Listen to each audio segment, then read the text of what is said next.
الحمد لله نحمده ونستعينه ونستغفره ونؤمن به ونتوكل عليه ونعوذ بالله من شرور أنفسنا ومن سيئات أعمالنا من يهده الله فلا مضل له ومن يضلله فلا هادي له ونشهد أن لا إله إلا الله وحده لا شريك له ونشهد أن سيدنا وسندنا ونبينا ومولانا محمدا عبده ورسوله صلى الله تعالى عليه وعلى آله وأصحابه أجمعين أما بعد فأعوذ بالله من الشيطان الرجيم بسم الله الرحمن الرحيم قل هل يستوي الذين يعلمون والذين لا يعلمون وقال النبي صلى الله عليه وسلم من يرد الله به خيرا يفقهه في الدين أو كما قال عليه الصلاة والسلام صدق الله مولانا العلي العظيم وصدق رسوله النبي الكريم ونحن على ذلك لمن الشاهدين والشاكرين والحمد لله رب العالمين۔ اللہ تعالیٰ کا فضل و کرم ہے کہ دینی مدارس میں تعلیمی سال کا افتتاح ہو رہا ہے، اور آپ طالبات کو مبارکباد پیش کرتا ہوں کہ اللہ تعالیٰ کی توفیق سے آپ نے علم شریعت حاصل کرنے کا ارادہ کیا اور پھر علم شریعت حاصل کرنا شروع بھی کر دیا، اور کرتے کرتے دور حدیث کی کلاس تک اور صحیح بخاری کی افتتاح تک آپ پہنچ گئی ہیں۔ اس نعمت پر اللہ تعالیٰ کا شکر ادا کرنا چاہیے، کیونکہ جس نعمت پہ اللہ کا شکر ادا کیا جائے اللہ تعالیٰ اس نعمت میں اضافہ فرما دیتے ہیں، شکر ادا نہ کیا جائے تو اس نعمت میں کمی ہو جاتی ہے۔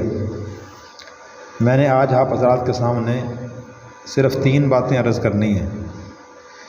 ایک بات تو علم دین کی اہمیت اور فضیلت، نمبر 2 صحیح بخاری کی اہمیت، اور نمبر 3 یہ بتانا ہے کہ آپ نے یہ سال کیسے گزارنا ہے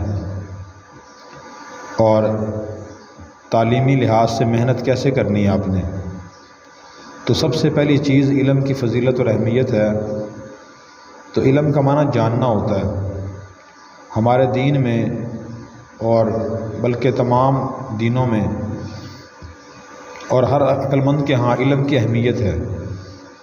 دنیا میں علوم تو بہت زیادہ ہیں، جو علم بھی انسانیت کے لیے فائدے کا باعث ہے اور وہ جائز ہے، وہ باعث فضیلت ہے، لیکن ہم علم شریعت کی بات کریں گے کہ جو شریعت کا علم ہے، اللہ کا علم، اللہ کے رسول کا علم، قرآن کریم، احادیث مبارکہ، مسائل شریعت، اس کی اہمیت کیا ہے۔ اللہ تعالیٰ کے ہاں اور اللہ کے رسول کے ہاں اس کی بہت زیادہ اہمیت ہے، بنیادی اہمیت ہے۔ اللہ تعالیٰ نے آدم علیہ السلام کو پیدا فرمایا، تو پیدا فرمانے کے بعد اللہ نے ان کو علم عطا فرمایا۔ قرآن کریم کی سورہ بقرہ میں ہے وَعَلَّمَ آدَمَ الْأَسْمَاءَ كُلَّهَا، کہ اللہ نے آدم علیہ السلام کو تمام چیزوں کے ناموں کا علم عطا فرمایا۔ پھر فرشتوں کا اور آدم علیہ السلام کا علمی امتحان ہوا۔ حضرت آدم علیہ السلام امتحان میں کامیاب ہو گئے تو اللہ تعالیٰ نے ان کو اپنا خلیفہ مقرر فرمایا۔ تو اللہ کسی اور چیز میں بھی امتحان لے سکتے تھے، لیکن علم کا امتحان لیا۔ تو اس سے معلوم ہوا کہ اللہ کے ہاں علم کی بڑی اہمیت ہے۔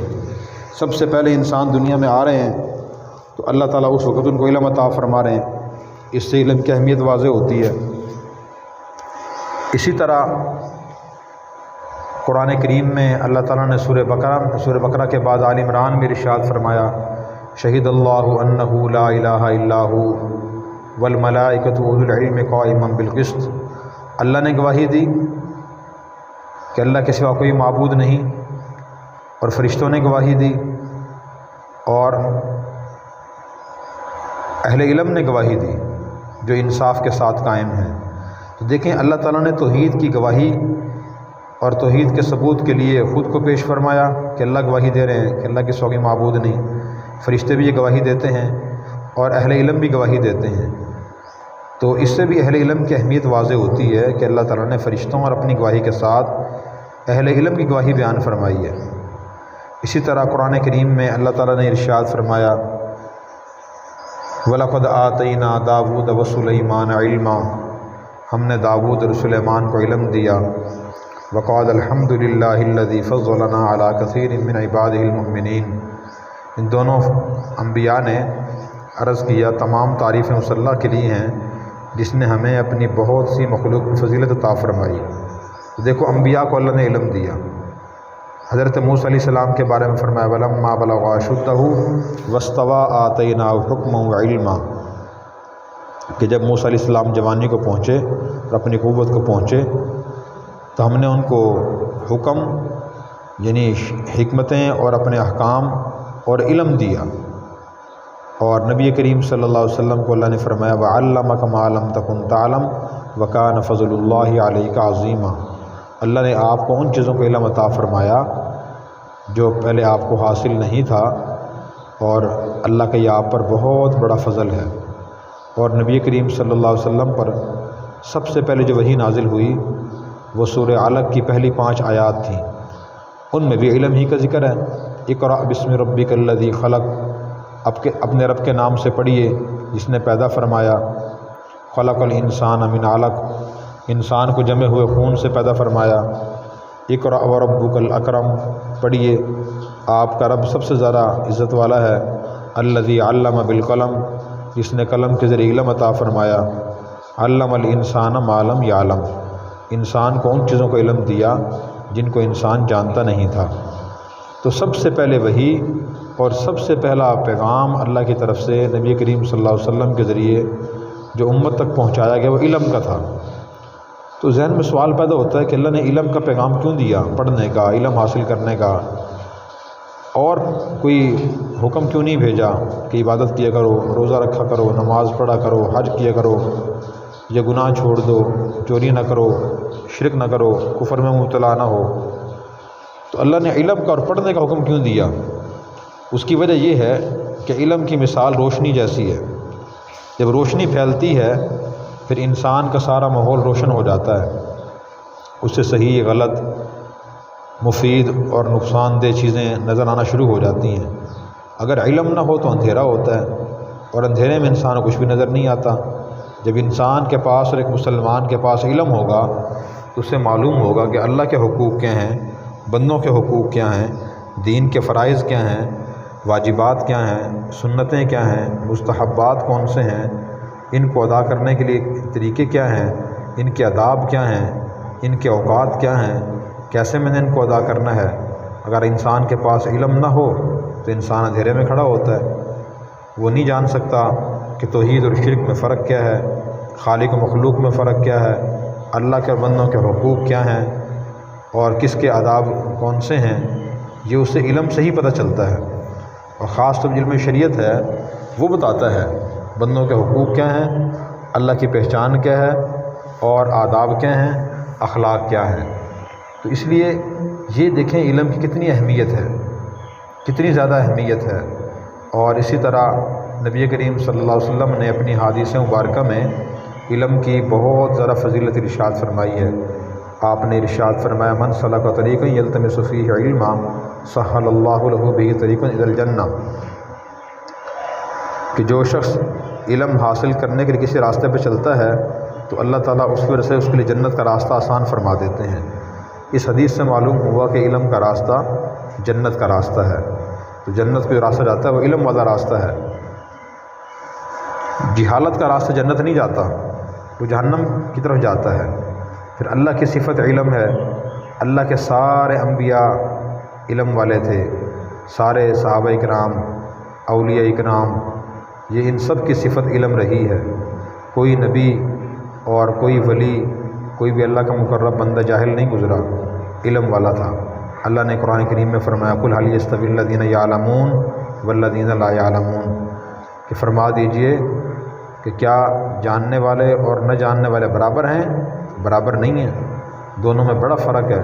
اللہ کے ہاں بھی فرق ہے، بندوں کے ہاں بھی فرق ہوتا ہے، عقل کے لحاظ سے ہی فرق ہوتا ہے، عمل کے لحاظ سے ہی فرق ہوتا ہے۔ علم والوں کا درجہ کیا ہے؟ اللہ تعالیٰ نے فرمایا یرفع اللہ الذین آمنوا منکم والذین اوتوا العلم درجات، جو لوگ تم میں سے ایمان لائے جن کو علم دیا گیا اللہ ان کے درجے بلند کرتے رہیں گے، ان کے درجے اللہ بلند کرتے رہیں گے۔ تو حضور یہ فرما رہے ہیں کہ جو علم کا راستے پہ چل پڑتا ہے اللہ اس کی جنت کا راستہ آسان فرما دیتے ہیں۔ اسی طرح آپ نے یہ بھی ارشاد فرمایا من خرج فی طلب العلم فہو فی سبیل اللہ حتی یرجع، کہ جو شخص علم حاصل کرنے کے لیے چل پڑتا ہے تو واپس آنے تک اللہ کے راستے میں ہوتا ہے۔ جو بھی نکلا ہے علم حاصل کرنے کے لیے، گھر سے نکلا ہے، مدرسے آیا، مسجد آیا، تو وہ جب تک واپس نہیں آتا وہ اللہ کے راستے میں ہوتا ہے۔ تو یہ فضائل اس لیے سنائے جا رہے ہیں تاکہ آپ کے دلوں میں علم کی اہمیت واضح ہو۔ ایک رسمی کارروائی یا روٹین سمجھ کے علم حاصل نہ کریں، بلکہ یہ فوائد آپ کے علم میں ہونے چاہیے جو حضور صلی اللہ علیہ وسلم نے ارشاد فرمائے ہیں۔ اسی طرح آپ نے یہ بھی ارشاد فرمایا اے ابو ذر، اگر تم کہیں جائے قرآن کریم کی ایک آیت سیکھ لو تو تمہیں 100 رکعت نفل نماز پڑھنے سے زیادہ ثواب ملے گا، اور اگر تم کہیں جا کے علم کے ایک مضمون سیکھ لو، باب سیکھ لو، باب سے مراد یہ کسی خاص کام کے بارے میں دین کی تعلیمات انسان حاصل کر لے، غسل کیسے کرنا ہے، زبان کے بارے میں دین کی تعلیمات کیا ہیں، کھانا کھانے کے بارے میں دین کی تعلیمات، ہدایات اور آداب کیا ہیں، تو پھر فرمایا کہ تمہیں 1000 رکعت نفل نماز پڑھنے سے زیادہ ثواب ملے گا۔ دیکھیں علم کی فضیلت اور اہمیت حضور صلی اللہ علیہ وسلم عبادت سے زیادہ بیان فرما رہے ہیں۔ اس کی وجہ یہ ہے کہ عبادت بھی ایک مسلمان تبھی صحیح انجام دے سکتا ہے جب اس کے پاس علم ہو۔ اگر علم نہ ہو، علم شریعت نہیں ہے، تو آدمی عبادت بھی صحیح نہیں کر سکتا، اپنے عقائد درست نہیں کر سکتا، اپنے اعمال درست نہیں کر سکتا، اپنے اخلاق درست نہیں کر سکتا، اپنے معاشرتی مسائل درست نہیں کر سکتا، اور اپنے معاملات دین کے مطابق نہیں کر سکتا۔ تو علم کی بہت فضیلت ہے۔ ایک اور حدیث میں آپ نے ارشاد فرمایا من یرد اللہ بہ خیرا یفقہہ فی الدین، کہ اللہ تعالیٰ جس شخص سے بھلائی کرنا چاہتے ہیں اس کو دین کی سمجھ عطا فرما دیتے ہیں۔ اس سے معلوم ہوا کہ اللہ کی بھلائی کرنے کا طریقہ یہ ہے کہ بندے کو دین کی سمجھ حاصل ہو جائے۔ اگر اس کو دین کی سمجھ حاصل ہو گئی تو اللہ تعالیٰ نے اس سے بہت بڑی بھلائی فرما دی۔ پھر نبی کریم صلی اللہ علیہ وسلم نے اور بھی احادیث میں دوسرے جو عبادت گزار ہیں ان سے زیادہ عالم کی فضیلت بیان فرمائی۔ آپ نے ارشاد فرمایا فضل العالم علی العابد کفضلی علی ادناکم، کہ تم میں سے جو عالم ہو اس کی فضیلت عبادت گزار کے مقابلے میں ایسی ہے جیسے میری، یعنی نبی کریم صلی اللہ علیہ وسلم کی فضیلت تم میں سے ایک معمولی آدمی پر، جتنا مرتبے اور مقام کے لحاظ سے آپ صلی اللہ علیہ وسلم اور ایک عام مسلمان میں فرق ہے، آپ یہ فرما رہے ہیں کہ ایک عالم دین اور عبادت گزار جس کا مشغلہ ہی عبادت ہو، اپنے بشری تقاضوں کے علاوہ وہ باقی اوقات میں عبادت کرتا ہو، تو اس کی اتنی فضیلت ہے جیسے حضور کی فضیلت ایک عام مسلمان پر۔ اس لیے سارے فضائل علم کی اہمیت بیان کرنے کے لیے ہیں کہ مسلمانوں کے دلوں میں علم کی اہمیت ہو۔ لیکن افسوس کہ آج اکثر مسلمانوں کے دلوں میں علم کی اہمیت نہیں ہے، اس کی عظمت نہیں ہے۔ مسلمان عورتیں بھی مرد بھی کسی نہ کسی درجے میں عبادت تو کر لیتے ہیں، نماز پڑھ لیتے ہیں، پڑھنی چاہیے، تسبیحات کرتے ہیں، نوافل پڑھتے ہیں، ذکر و اذکار کرتے ہیں، لیکن شریعت کا علم حاصل نہیں کرتے۔ تو شیخ سعدی رحمۃ اللہ علیہ نے فرمایا کہ چوں شمع از پہ علم باید گداخت، کہ علم حاصل کرنے کے لیے شمع کی طرح پگھلنا چاہیے، کہ بے علم نتواں خدا را شناخت، بے علم آدمی تو اللہ کو بھی نہیں پہچان سکتا، اللہ کی صفات کیا ہیں اور اللہ کے احکامات کیا ہیں، یہ آدمی کو علم کے ذریعے معلوم ہوگا۔ اور انسانوں اور جانوروں میں ایک مسلمان اور غیر مسلم میں بنیادی فرق علم کے ذریعے ہوتا ہے۔ ایک غیر مسلم کے پاس شریعت کا علم نہیں ہوتا، مسلمان کے پاس ہونا چاہیے، تبھی وہ صحیح معنی مسلمان بن سکتا ہے۔ اور اسی طرح جو جانور ہے وہ بھی دنیا میں آتا ہے، کھاتا پیتا ہے، سوتا ہے، چلتا پھرتا ہے، رزق کی تلاش میں نکلتا ہے، کتا بھی نکلتا ہے رزق کی تلاش میں، اور صبح جتنے پرندے ہیں اپنے گھونسلوں سے نکلتے ہیں، چڑیا نکلتی ہے، کوے نکلتے ہیں رزق کی تلاش کے لیے، اپنی نسل بڑھاتے ہیں۔ یہ سب اگر یہی کام صرف انسان بھی کرے اور علم حاصل نہ کرے، پھر انسان میں اور جانوروں میں پرندوں میں کیا فرق ہوا؟ کوئی فرق بھی نہ ہوا۔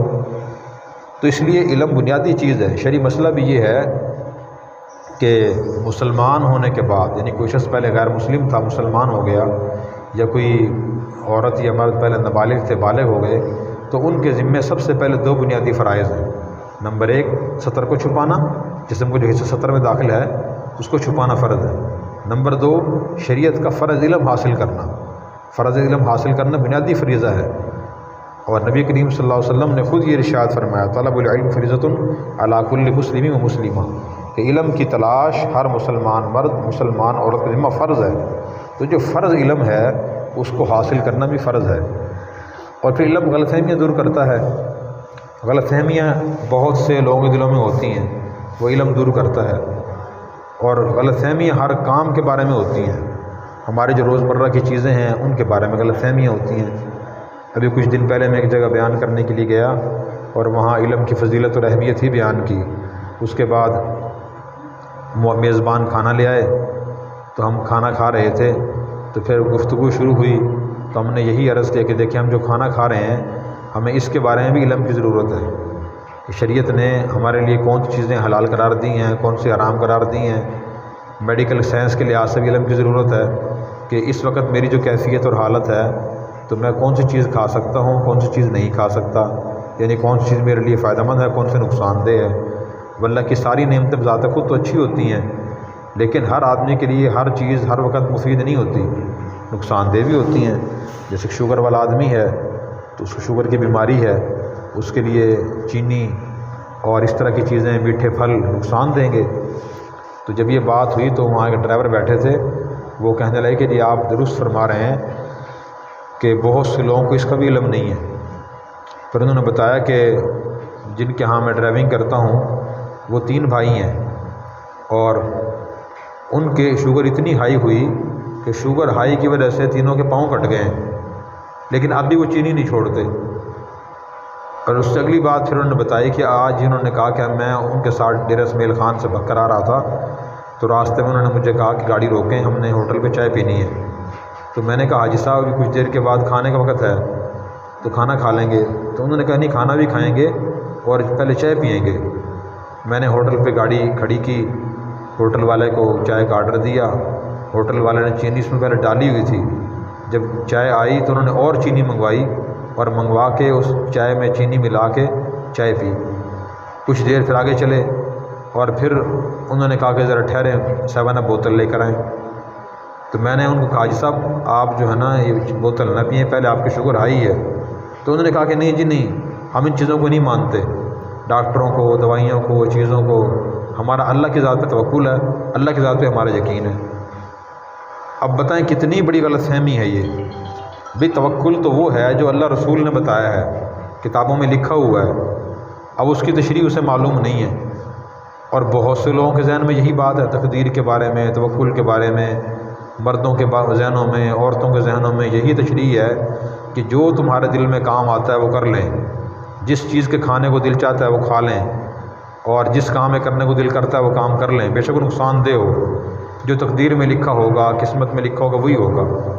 لوگوں کے ذہن میں یہ غلط فہمی ہے، جبکہ دین ہمیں توکل کا، تقدیر کا مطلب یہ نہیں بتاتا۔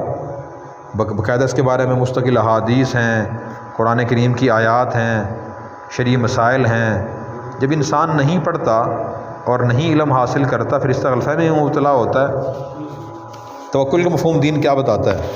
توکل کا مفہوم دین یہ بتاتا ہے کہ جب بھی آدمی کوئی جائز کام کرنا چاہے تو اس کے جائز اسباب کو اختیار کرے، کسی سے مشورہ کرے، اس کام کے ماہر سے، مخلص سے، جو اسباب اپنے اختیار میں ہوں وہ اختیار کرے، پھر دل سے اللہ کی ذات پر یقین کرے کہ انشاءاللہ اللہ کو منظور ہوا تو مجھے اس سے فائدہ ہوگا۔ یہ توکل کا مطلب ہے۔ ایک صحابی نے حضور سے پوچھا تھا کہ میں جب نماز پڑھنے کے لیے آتا ہوں تو میرے پاس میرا گھوڑا ہوتا ہے، تو بتائیں کہ میں اسے باہر ایسے ہی چھوڑ کے، کھلا وہ چھوڑ کے نماز پڑھنے آ جاؤں یا باندھ کے نماز پڑھنے آؤں؟ تو آپ نے فرمایا تھا اعقل ساقہ و توکل، پہلے اس کی پنڈلی باندھو پھر اللہ بھروسہ کرو۔ پنڈلی باندھنے کا مطلب اسباب کو اختیار کرنا، کہ جو حفاظت کا ذریعہ ہے پہلے اسے اختیار کریں، پھر دل سے اللہ کی ذات پہ یقین رکھیں۔ اب یہ توکل اور اخلاقیات مستقل ایک مضمون ہے دین کا، اس کے بارے میں سینکڑوں احادیث ہیں۔ اللہ پر یقین کا مطلب کیا ہے، تقدیر کا مطلب کیا ہے؟ تقدیر کا مطلب بھی یہی ہے کہ آدمی اپنی طرف سے نقصان دہ کام نہ کرے، اس سے بچنے کی کوشش کرے، اپنی طرف سے فائدہ مند کام کرنے کی کوشش کرے، سوچے کہ اس کام کا انجام کیا ہوتا ہے، اگر وہ کام برا ہے، نقصان دہ ہے تو وہ نہ کرے۔ تو یہ دین ہمیں بتاتا ہے۔ پرہیز کو شریعت نے واجب قرار دیا ہے کہ جس آدمی کو جس چیز کھانے سے، استعمال کرنے سے بیماری پیدا ہوتی ہے، پریشانی ہوتی ہے، نقصان ہوتا ہے تو وہ چیز استعمال نہ کرے، اس کے لیے اس چیز سے بچنا واجب ہے۔ حضرت علی رضی اللہ عنہ حضور کے ساتھ تھے تو حضرت علی کھجوریں کھانے لگے، ان کی آنکھیں خراب تھی، تو آپ نے فرمایا کہ علی تم کھجوریں نہ کھاؤ، اس لیے کہ تمہاری آنکھیں خراب ہیں، جب تمہاری آنکھیں درست ہو جائیں پھر کھجوریں کھانا۔ دیکھیں آپ نے پرہیز کا حکم دیا۔ کتنے معاشرے مسلمان مرد عورت ایسے ہیں جن کو ان چیزوں کا علم ہی نہیں، اور وہ سمجھتے ہیں کہ اللہ پر یقین کا مطلب یہ ہے کہ آدمی ہر نقصان دہ کام کر سکتا ہے۔ تو بھئی یہ مطلب نہیں ہے۔ تو علم تمام خوبیوں کی جڑ ہے اور جہالت تمام برائیوں کی جڑ ہے۔ علم انسان کو صحیح راستہ دکھاتا ہے۔ اللہ تعالیٰ نے اپنا علم نازل فرمایا، تورات نازل فرمائی، انجیل نازل فرمائی، زبور نازل فرمائی، انبیاء پہ صحیفے نازل فرمائے، قرآن کریم نازل فرمایا۔ تو یہ سارا علم ہی ہے۔ پھر ہم مسلمانوں کو ایک امتیاز یہ حاصل ہے کہ الحمدللہ ہمارا دین پورے کا پورا محفوظ ہے۔ قرآن کریم محفوظ ہے، کتب احادیث محفوظ ہیں۔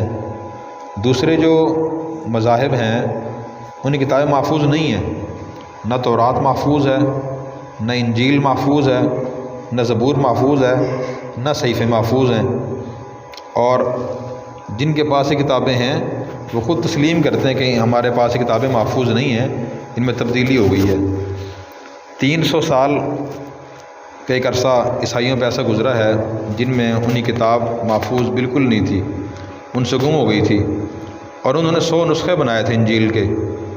پھر 100 نسخے جب انہوں نے بنانے کے بعد پھر وہ خود پریشان ہوئے کہ دنیا اس سے کیا اثر لے گی، تمہارے پیغمبر جو کتاب لے کر آئے تھے تو اس کے 100 نسخے ہیں، ان میں اختلاف ہے، تضاد ہے، مختلف باتیں ہیں۔ پھر یہ عیسائی بڑے بڑے پوری دنیا سے ان کے جو پوپ ہیں وہ اکٹھے ہوئے فرانس میں۔ اکٹھے ہونے کے بعد پھر انہوں نے کہا کہ یہ سب انجیلیں جو ہے نا اکٹھی کرتے ہیں۔ وہ تقریباً 100 انجیل کے 100 نسخے تھے، اور انہوں نے کہا کہ جی ایک کمرے کے اندر میز پہ یہ سب نسخے رکھ دیتے ہیں، اور قریب والے کمرے میں ہمارے جو مذہبی پیشوا رہنما اللہ والے بزرگ ہیں، عیسائی پادری پوپ وغیرہ، تو وہ ساری رات سجدہ میں گزار کے اللہ سے دعا کریں کہ یا اللہ جو غلط کتاب ہے انجیل ہے اسے میز سے گرا دیجئے، یا اللہ اسے میز سے گرا دیجئے، جو غلط اسے گرا دیجئے۔ اور جس کمرے میں وہ کتابیں رکھی تھی میز کے اوپر، اس کو انہوں نے تالا لگا دیا، اور یہ کہا کہ جی آپ ساری رات اللہ تعالیٰ سے دعا کریں۔ چنانچہ وہ سارے اس پادری سجدے میں اللہ تعالیٰ سے رات کو دعا کرتے رہے، اور صبح جب تالا کھولا تو تالا کھولنے کے بعد انہوں نے میز پہ دیکھا تو 4 انجیلیں تھیں، تو انہوں نے وہ چاروں باقی رکھی، اور باقی جو تھی یعنی 96 تو 96 انجیلیں انہوں نے ختم کر دی، اور یہ مشورہ کیا کہ آئندہ یہ 4 انجیلیں چلیں گی، انجیل متی، انجیل لوکا، اور انجیل مرکس، اور انجیل یوحنا، یہ 4 انجیلیں۔ جس مورخ نے یہ واقعہ لکھا ہے اس نے ساتھ یہ نہیں لکھا کہ اس کمرے کی جو چابی تھی تالے کی وہ کس کے پاس تھی، یہ نہیں لکھا۔ مطلب کسی انسان نے ہی وہ 4 رکھی ہوں گی نا، اور 96 کو نیچے گرا دیا ہوگا، تو ان کے پاس ان کا دین محفوظ نہیں ہے۔ الحمدللہ ہمارے پاس جو ہمارا قرآن کریم ہے اسے غیر مسلم بھی تسلیم کرتے ہیں کہ یہ محفوظ ہے۔ وہی قرآن ہے جو محمد صلی اللہ علیہ وسلم پہ نازل ہوا تھا۔ اور قرآن کریم کے بعد پھر جو سب سے اہم کتاب ہے وہ صحیح بخاری ہے، اصح الکتب بعد کتاب اللہ، یعنی قرآن کریم کے بعد سب سے صحیح ترین کتاب یہ صحیح بخاری ہے۔ امام بخاری رحمۃ اللہ علیہ نے 16 سال کے عرصے میں سے ترتیب دیا ہے، اور اس کے لیے بڑی مشقتیں برداشت کی ہیں۔ آج مدارس میں ایک ہی چھت کے نیچے اساتذہ بھی جمع ہوتے ہیں، اور طلباء طالبات بھی جمع ہو جاتی ہیں۔ حدیث، تفسیر، فقہ اور اسلامی علوم ایک ادارے میں مل جاتے ہیں۔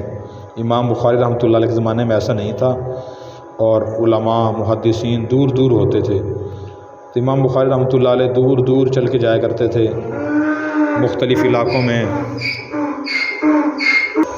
مختلف ممالک کا انہوں نے سفر کیا، اور وہاں جا کر علم حاصل کیا، اور پھر اس طرح ہی احادیث جمع کی انہوں نے۔ بڑی مشقتیں برداشت کی ہیں۔ 16 سال کے عرصے میں کتاب تصنیف فرمائی ہے، اور لاکھوں احادیث میں چند ہزار احادیث انہوں نے منتخب کی ہیں۔ ہر حدیث لکھنے سے پہلے 2 رکعت نماز نفل پڑھی ہے، اور استخارہ کیا، اللہ سے دعا کی ہے کہ اللہ اگر یہ حدیث صحیح ہے مجھے لکھنے کی توفیق عطا فرما۔ اور یہ کتاب انہوں نے اپنے استاد کی خواہش پر لکھی تھی۔ ان کے استاد تھے اسحاق بن راہویہ رحمۃ اللہ علیہ۔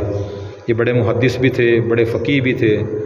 تو ایک مرتبہ انہوں نے مجلس میں ایک خواہش ظاہر فرمائی، میرا دل چاہتا ہے کہ ایسی کتاب ہو جس میں نبی کریم صلی اللہ علیہ وسلم کی ہر شعبے سے متعلق مستند احادیث ہوں۔ اس سے پہلے احادیث جمع تھیں لیکن وہ رسالوں کی شکل میں تھیں، یعنی کسی رسالے میں صرف نماز کی احادیث تھی، کسی رسالے میں صرف زہد کی احادیث تھی، عبداللہ بن مبارک رحمۃ اللہ علیہ کتاب تھی، زہد کی اس میں احادیث تھیں۔ تو امام بخاری رحمۃ اللہ علیہ نے ایک تو یہ کام فرمایا کہ اپنی صحیح بخاری میں ہر مضمون اور زندگی کے ہر شعبے سے متعلق حدیث جمع کی ہیں۔ ایک تو بھائی کارنامہ انجام دیا۔ دوسرا کارنامہ یہ انجام دیا کہ صرف صحیح احادیث جمع کی ہیں، جو صحابہ کرام کے آثار تھے ان کو چھوڑ دیا، جو ضعیف احادیث تھی موضوع تھی ان کو چھوڑ دیا، صرف صحیح احادیث سندوں کے ساتھ انہوں نے جمع فرما دی۔ تو یہ امت پر بہت بڑا احسان ہے امام بخاری رحمۃ اللہ علیہ کا، اور ہم پر احسان ہے۔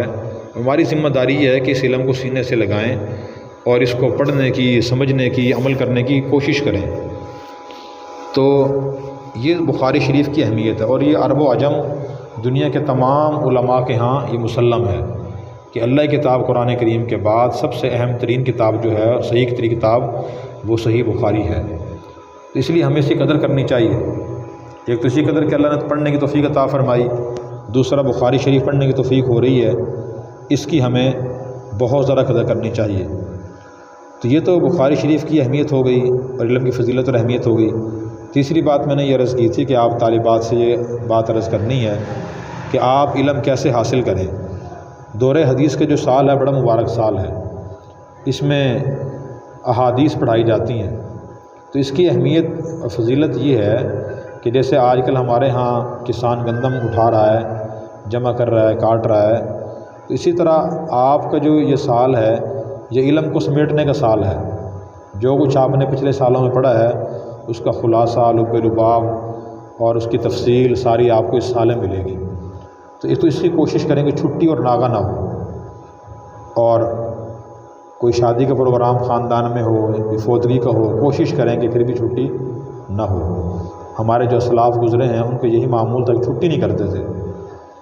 امام ابو یوسف رحمۃ اللہ علیہ، امام ابو بکر رحمۃ اللہ علیہ کے سب سے بڑے شاگرد ہیں، ان کا ارشاد العلم لا یعطیک بعضا حتی تعطیہ کلک، کہ علم تمہیں اپنا تھوڑا سا حصہ بھی نہیں دے گا جب تک تم خود کو علم کے پورا سپرد نہیں کرو گے۔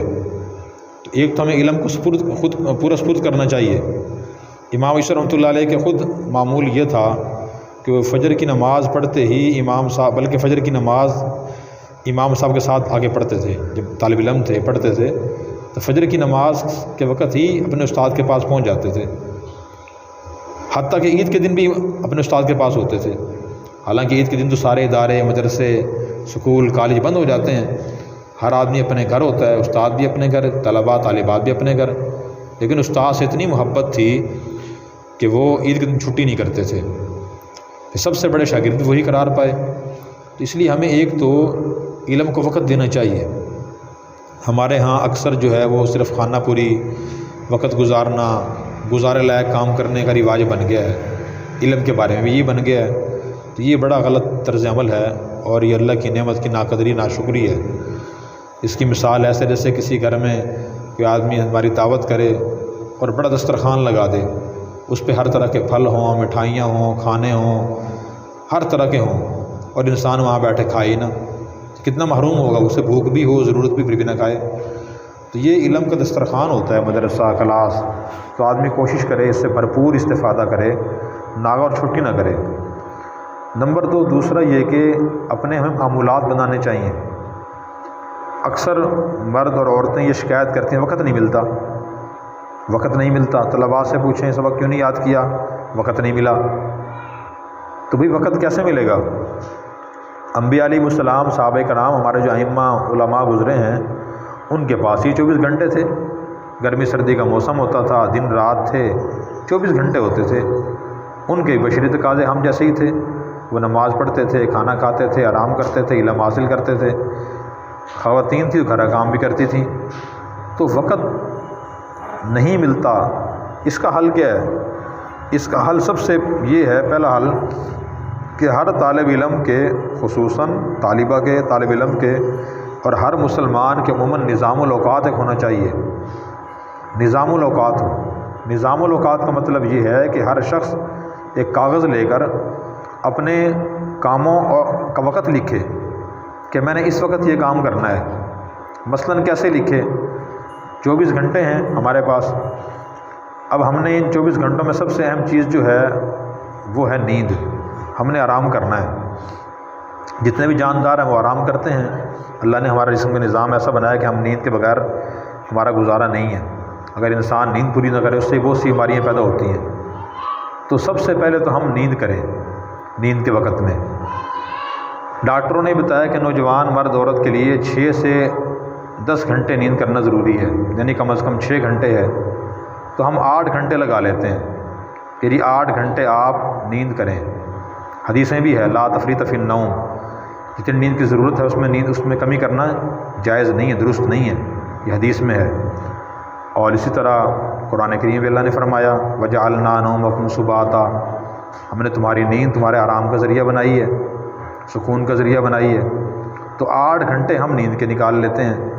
24 گھنٹے میں سے 16 گھنٹے رہ گئے ہیں، 16 گھنٹوں میں سے 1 گھنٹہ ہم نکال لیتے ہیں نماز کا۔ ایک مسلمان مرد نے عورت نے 5 نمازیں ہی پڑھنی ہیں، تو ہر نماز ادا کرنے میں 5 نمازیں ادا کرنے میں ذرا ایک نمازیں 20 منٹ خرچ ہوتے ہیں، تو 5 نمازیں ہیں، 1 گھنٹہ ہم وہ نکال لیتے ہیں۔ پیچھے کتنے گھنٹے رہ گئے جی؟ 15 گھنٹے رہ گئے ہیں۔ 15 گھنٹوں میں سے 1 گھنٹہ بشری تقاضوں کو نکال لیتے ہیں۔ ایک مسلمان مرد نے عورت نے کھانا بھی کھانا ہے، غسل کرنا ہے، قضاء حاجت کرنی ہے، 1 گھنٹہ اس کا نکال لیتے ہیں، 14 گھنٹے بچ گئے ہیں۔ 14 گھنٹوں کے بعد پھر 2 گھنٹے گھر کام کے نکال لیتے ہیں، یعنی آپ خواتین آپ نے کوئی دفتر نہیں جانا اور اسی طرح کوئی دکان پہ نہیں بیٹھنا، گھر کام کے نکال لیتے ہیں، گھر کی صفائی کرنی ہے، برتن صاف کرنے ہیں، کھانا بنانا ہے، 2 گھنٹے اس کے نکال لیتے ہیں۔ تو 14 میں سے 2 گھنٹے ہی ختم ہو گئے تو 12 گھنٹے رہ گئے ہیں۔ 1 گھنٹہ آپ کے چلو آپس میں بات چیت کا نکال لیتے ہیں، تو 11 گھنٹے باقی رہ گئے ہیں۔ اس کے علاوہ چلیں ہم جو گھر کے کام ہیں ان کے پہلے ہم نے 2 گھنٹے نکال لیتے ہیں، 4 گھنٹے نکال لیتے ہیں، 11 میں سے 2 گھنٹے اور نکال لیے ہم نے، 9 گھنٹے رہ گئے ہیں۔ 9 گھنٹے میں سے 4-5 گھنٹے یقیناً آپ نے مدرسے میں گزارنے ہوں گے، تو 5 گھنٹے بھی گزاریں پھر بھی 4 گھنٹے آئے وقت بچتے ہیں۔ ان 4 گھنٹوں کو صحیح استعمال کرنا ہے۔ کیسے استعمال کرنا ہے؟ مطالعہ کرنا ہے، تکرار کرنا ہے۔ مطالعہ کا مطلب یہ ہے کہ جو اسباق کل پڑھنے ہیں آئندہ، تو اس کا پہلے آپ خود مطالعہ کر کے پڑھ کے آئیں کہ کیا پتہ ہو کل میں نے کیا پڑھنا ہے، استاد صاحب نے کیا پڑھانا ہے۔ جو پہلے اسباق پڑھ لیے ان کو دہرائیں زبان سے۔ دہرانے کا فائدہ یہ ہوتا ہے کہ اس سے علم مضبوط ہو جاتا ہے، یاد رہتا ہے۔ عربی میں کہا جاتا ہے اذا تکرر تقرر، کہ جب انسان کسی بات کو بار بار اپنی زبان سے کہتا ہے تو وہ بات اچھی طرح ذہن نشین ہو جاتی ہے، بیٹھ جاتی ہے ذہن میں۔ ہمارے مدارس میں یہ سسٹم ہے کہ تکرار کرایا جاتا ہے یہاں، اور اسی سے علم یاد ہوتا ہے۔ تو علم کو سمجھنے کی، اسے یاد کرنے کی کوشش کرنا ضروری ہے۔ اگر آدمی علم کی مجلس میں بیٹھتا رہے، نہ توجہ سے بات سنے، نہ اسے یاد کرے اور نہ سمجھنے کی کوشش کرے، تو پھر اس سے فائدہ نہیں ہوتا، صرف ثواب تو ملتا ہے، اصل مقصد حاصل نہیں ہوتا۔ تو سب سے پہلی کوشش ہو پابندی کی، نمبر 2 بات سمجھنے کی۔ سمجھ اصل چیز ہے۔ حضور نے یہ فرمایا نا من یرد اللہ بہ خیرا یفقہہ فی الدین، کہ اللہ تعالیٰ جس شخص سے بھلائی کرنا چاہتے ہیں اس کو دین کی سمجھ عطا فرما دیتے ہیں۔ سمجھ میں ایک چیز تو یہ ہے کہ آدمی کے پاس تمام شعبوں کا علم ہو، خاص طور پہ جو عالمہ لڑکی ہے یا عالم دین مرد ہے اس کے پاس تمام شعبوں کا علم ہو۔ قرآن میں ہے یا ایھا الذین آمنوا ادخلوا فی السلم کافہ، اے ایمان والو تم پورے اسلام میں داخل ہو جاؤ۔ تو علماء نے تشریح میں لکھا ہے پورے اسلام میں داخل ہونے سے مراد یہ ہے عقائد، عبادات، معاملات، معاشرت، اخلاقیات۔ یہ 5 شعبے ہیں دین کے، جتنی بھی تعلیمات ہیں، آیات ہیں، احادیث ہیں، شرعی مسائل ہیں، وہ ان 5 شعبوں سے متعلق ہیں۔ تو تفصیلات تو بہت زیادہ ہیں، جو ضروری ان 5 شعبوں کا علم ہے، عقائد کا علم بھی ہو، معاملات کا بھی، معاشرت کا، اخلاقیات کا، عبادات کا۔ تو ایک تو یہ علم ہو اور ان کے بارے میں آپ کو آیات احادیث مسائل یاد ہو، تبھی ایک عالم اور عالمہ اور ایک عام آدمی فرق ہوتا ہے۔ اگر ایک عالمہ یا عالمہ ہے اور وہ عام عورت کی طرح بغیر تحقیق کے باتیں کہہ رہی ہے، سنی سنائی باتیں پھیلا رہی ہے، بیان کر رہی ہے، عمل کر رہی ہے، اس میں کیا فرق ہوتا ہے؟ ایک تو ہمیں یہ پورا علم ہونا چاہیے۔ انبیاء علیہ السلام پورا علم دے کے گئے، نبی پاک صلی اللہ علیہ وسلم جو قرآن ہمیں دے کے گئے ہیں، حدیث دے کے گئے ہیں، اس میں تمام شعبوں کا علم ہے۔ اسے جامعیت کہتے ہیں، جامعیت ہونی چاہیے، یہ ضروری ہے، بہت ضروری ہے یہ جامعیت ہو۔ اور جیسے ہمارے جسم کے اعضاء ہیں، ہم ہماری کوشش یہ ہوتی ہے جتنی ہماری ضروریات ہیں وہ ساری پوری ہوں۔ ہم کھانا کھا رہے ہیں، اس میں مرچیں بھی ٹھیک ہوں، نمک بھی ٹھیک ہو، اس میں آئل بھی پورا ہو، سبزی گلی ہوئی بھی ہو، کچی نہ ہو، پکی ہوئی ہو۔ تو اسی طرح ہم یہ کوشش کریں کہ ان 5 شعبوں کا علم ہو۔ معاشرے کی عام روٹین یہ ہے کہ اکثر لوگ بے اعتدالی کا شکار ہوتے ہیں۔ ایک آدمی صرف نماز کثرت سے پڑھتا ہے، اس کے معاملات کی توجہ نہیں ہے، معاملات کا علم ہی نہیں ہے، اچھا اس کے اخلاق درست نہیں ہے اور اس کی عقائد درست نہیں ہے، اس کے معاشرت درست نہیں ہے۔ اگر ایسا کوئی عالم یا عالمہ ہوگا تو اللہ کے یہاں گنہگار بھی ہوگا اور معاشرے کی اپنے شعبے کی بدنامی کا باعث ہی بنتا ہے۔ تو حدیث بھی ہمیں یہ کہتی ہیں کہ ایک مسلمان کو خاص طور پہ تمام شعبوں پہ عمل کرنا چاہیے۔ مشہور حدیث آپ نے سنی ہے کہ حضور سے پوچھا کہ یا رسول اللہ، ایک عورت ایسی ہے ساری رات نماز پڑھتی ہے، دن کو روزانہ روزہ رکھتی ہے، پڑوسیوں کو تکلیف دیتی ہے، کیسی ہے؟ فرمایا کہ وہ جہنمی ہے۔ تو کیوں جہنمی ہے؟ عبادت تو کرتی ہے الحمدللہ بہت زیادہ وہ، لیکن اس کے اخلاق درست نہیں، زبان اس کی شریعت کے مطابق کام نہیں کر رہی، اس لیے فرمایا کہ وہ جہنمی ہے۔ پھر پوچھا ایک عورت ایسی ہے جو فرض نماز فرض روزے رکھتی ہے، زیادہ نفل عبادت نہیں کرتی، لیکن وہ اس کی زبان محفوظ ہے، پڑوسی اس سے زبان سے محفوظ ہیں، اس کو تکلیف نہیں دیتی، فرمایا وہ جنتی ہے۔ تو دیکھیں یہ سب چیزوں کی ضرورت ہے ہمیں اپنے عقائد درست کرنے کی بھی ضرورت ہے، عبادات درست کرنے کی ضرورت بھی ہے، اخلاق بھی، معاملات بھی، معاشرت بھی۔ درست کا مطلب یہ ہے کہ جو ہم پڑھ رہے ہیں تو وہ دین کی وہ ہمارے علم میں بھی آئے۔ سب سے پہلے ہم خود کو دیکھیں۔ ہمارا ایک مسئلہ یہ بھی ہے کہ ہم پڑھتے ہیں یا پڑھ لیتے ہیں تو اکثر دوسروں کو دیکھتے رہتے ہیں، فلاں کے عقائد ٹھیک نہیں ہیں، فلاں بدعت میں مبتلا ہے، فلاں شرک میں مبتلا ہے، اور فلاں کے عبادت ٹھیک نہیں ہے، فلاں کے معاملات ٹھیک نہیں ہیں، فلاں اخلاق ٹھیک نہیں ہیں۔ تو دوسروں کے بارے میں ہم اکثر تبصرہ کرتے رہتے ہیں۔ قرآن کریم کہتا ہے یا ایھا الذین آمنوا علیکم انفسکم، اے ایمان والو تم پر اپنی اصلاح پہلے لازم ہے۔ لا یضرکم من ضل اذا اہتدیتم، اگر تم ہدایت پر آ گئے تو کسی گمراہی تو نقصان نہیں دے سکتی، اس لیے سب سے پہلے ہمیں اپنی فکر کرنی ہے۔ ہمیں بھی ہمارے استاد محترم نے یہ فرمایا تھا کہ جتنی احادیث آپ پڑھیں تو سب سے پہلے آپ اپنی طرف دیکھیں۔ اگر حدیث میں کسی کام کی ترغیب دی گئی ہے یہ کام کرنا چاہیے تو میں خود دیکھوں کہ میرا اس پر عمل ہے یا نہیں ہے، اس حکم کو پورا کر رہا ہوں یا نہیں کر رہا۔ اگر حدیث میں قرآن کریم میں کسی چیز سے منع کیا گیا ہے تو ہم خود دیکھیں ہم اس سے مبتلا تو نہیں ہیں، اگر مبتلا ہیں تو اس کو ہم ختم کرنے کی کوشش کریں، اس سے بچنے کی کوشش کریں۔ تو سب سے پہلے اپنی فکر انسان کرے۔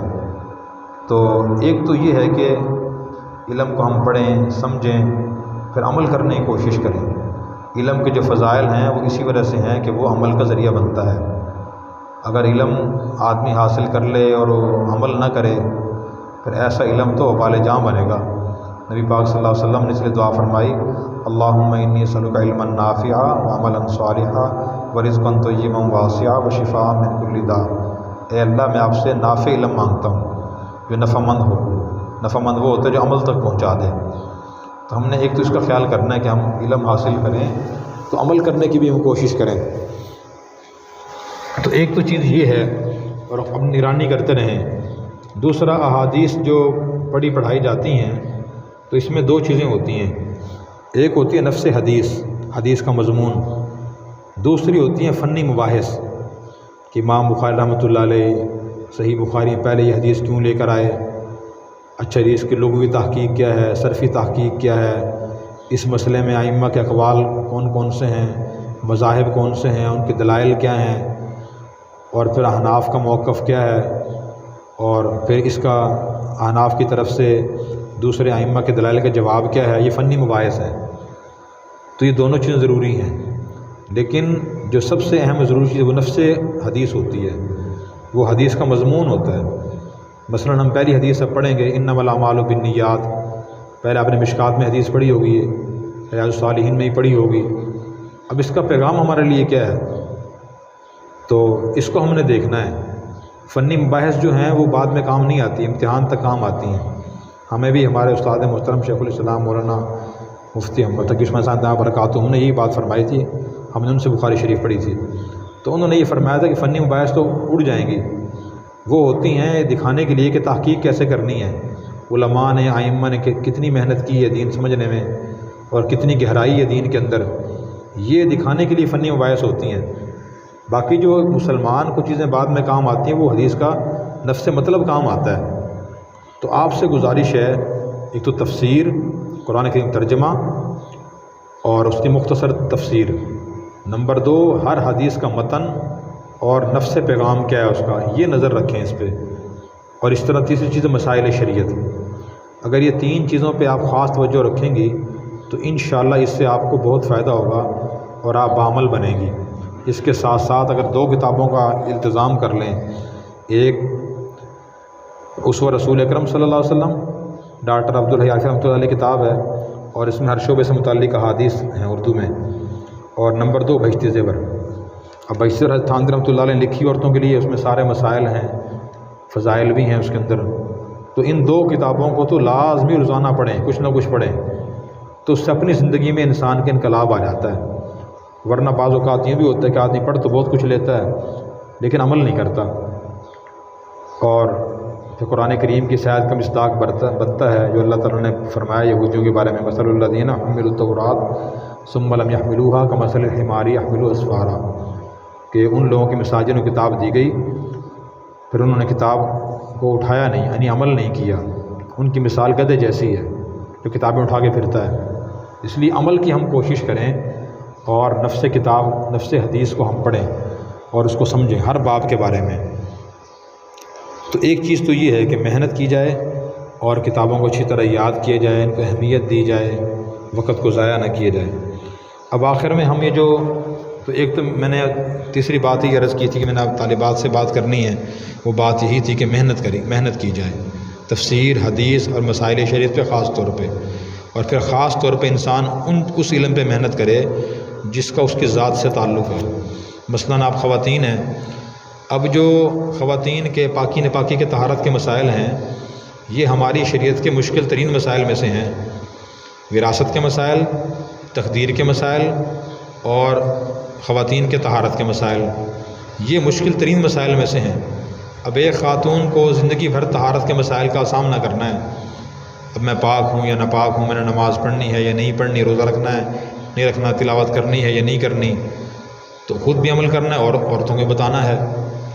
تو اب ان مسائل کو خاص طور پہ آپ پڑھیں۔ اسی طرح اخلاقیات جو ہیں وہ ایک عورت کے، مرد کے بھی درست ہونے چاہیے، عورت کے بھی درست ہونے چاہیے۔ عورتوں میں جو خاص کمزوریاں بعض عورتوں میں ہوتی ہیں، ان بڑا مسئلہ ایک زبان کا ہوتا ہے کہ زبان کی حفاظت نہیں ہوتی، زبان کا غلط استعمال زیادہ ہوتا ہے۔ تو زبان کے بارے میں جو احادیث ہیں وہ آپ توجہ سے دھیان سے پڑھیں، یاد کریں، انہیں سمجھیں، اپنا جائزہ لیں کہ میرے ان پہ عمل ہے یا نہیں ہے۔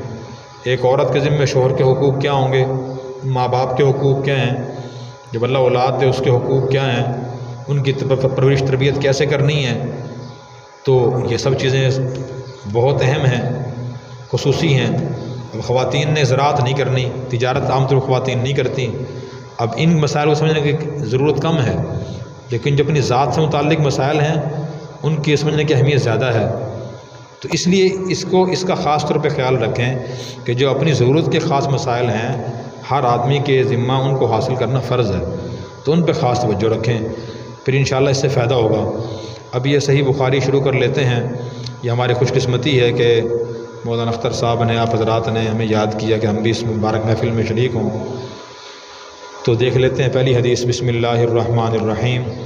باب کیف کان بدء الوحی الی رسول اللہ صلی اللہ علیہ وسلم وقول اللہ عز وجل انا اوحینا الیک کما اوحینا الی نوح والنبیین من بعد حدثنا الحمیدی قال حدثنا سفیان قال حدثنا یحیی بن سعید الانصاری قال اخبرنی محمد بن ابراہیم التیمی انہ سمع علقمۃ بن وقاص اللیثی یقول سمعت عمر الخطاب رضی اللہ عنہ علی المنبر یقول سمعت رسول اللہ صلی اللہ علیہ وسلم یقول انما الاعمال بالنیات وانما لامرئ ما نوى فمن كانت هجرته الى دنیا یصیبها او الی امرأۃ ینکحها فہجرته الی ما ہاجر الیہ۔ یہ حضرت امام بخاری رحمۃ اللہ علیہ نے پہلا باب یہ بیان فرمایا کہ کیف کان بدء الوحی، رسول اللہ صلی اللہ علیہ وسلم کی طرف وحی کی ابتدا کیسے ہوئی ہے۔ پھر اس کے بعد انہوں نے اللہ تعالیٰ کے ارشاد نقل فرمایا انا اوحینا الیک، بے شک ہم نے آپ کی طرف وحی کی جیسے ہم نے نوح اور نبیوں کی طرف جو ان کے بعد تھے وحی کی تھی۔ پھر اس کے بعد انہوں نے حدیث بیان فرمائی، سند بیان فرمائی ہے کہ ہمیں ہمارے استاد حمیدی نے حدیث بیان کی ہے، فرماتے ہیں ہمیں حدیث بیان کی سفیان نے، فرماتے ہیں ہمیں حدیث بیان کی یحییٰ بن سعید انصاری نے، وہ فرماتے ہیں ہمیں خبر دی ہے محمد بن ابراہیم تیمی نے۔ انہوں نے فرمایا کہ انہوں نے سنا علقمہ بن نبی وقاص رضی اللہ لیثی کو، علقمہ بن وقاص لیثی کہتے ہیں کہ میں نے سنا عمر رضی اللہ تعالیٰ عنہ سے، ممبر پہ انہوں نے حدیث بیان کی اور انہوں نے فرمایا کہ میں نے رسول اللہ صلی اللہ علیہ وسلم سے یہ سنا، آپ فرما رہے تھے کہ تمام اعمال کا دار و مدار نیتوں پر ہے اور آدمی کو وہی ملتا ہے جس کی وہ نیت کرتا ہے۔ تو جس کی ہجرت دنیا کے لیے ہوگی تاکہ دنیا حاصل کر لے، یا کسی عورت کی طرف ہوگی کہ اس عورت سے نکاح کر لے، تو اس کی ہجرت اسی کی طرف سمجھی جائے گی جس کے لیے اس نے ہجرت کی ہے۔ تو سب سے پہلے امام بخاری رحمۃ اللہ علیہ نے وحی کا عنوان قائم کیا ہے۔ اس میں اس طرف اشارہ ہے کہ ایک مسلمان کے تمام کاموں کی فیصلوں کی بنیاد وحی پر ہونی چاہیے، یعنی قرآن کریم کی کسی آیت کی بنیاد پر کوئی فیصلہ کرے، کوئی کام کرے، اس قرآن کی روشنی میں دیکھے کہ اللہ تعالیٰ مجھے اس کام کی اجازت دے رہے ہیں، یعنی یہ منع ہے، یہ حلال ہے یا حرام ہے، کیونکہ انسانی عقل صرف کافی نہیں ہے رہنمائی کے لیے۔ اگر وہ کافی ہوتی تو اللہ تعالیٰ علم شریعت نہ اتارتے، انبیاء نہ بھیجتے، کتابیں نازل نہ فرماتے اور وحی نازل نہ فرماتے۔ تو دنیا میں انسان ہے تو اپنے ذہن کو دیکھ کام کرتا ہے، میرے ذہن میں خیال ہی ہے کہ میں نے کام کرنا ہے، یا آدمی پھر جو ہے نا جی معاشرے کے لوگوں کو دیکھتا ہے کہ جی لوگ یہ کام کر رہے ہیں، ہمارے خاندان کے لوگ اس کام کو اچھا سمجھتے ہیں، میں نے یہ کام کرنا ہے، یا پھر دیکھتا ہے دین کو۔ تو سب سے صحیح طریقہ جو ہے نا وہ دین کو دیکھنا ہے کہ آدمی دین کو دیکھ کے عمل کرے، اپنی عقل نہ دیکھے۔ دنیا میں لوگوں کے اعمال طرز مختلف ہیں، ایک علاقے کے خاندان کے لوگوں کا طرز عمل ایک ہوتا ہے، دوسروں کا مختلف ہوتا ہے، تو آدمی فیصلہ نہیں کر سکتا کہ صحیح کیا ہے غلط کیا ہے۔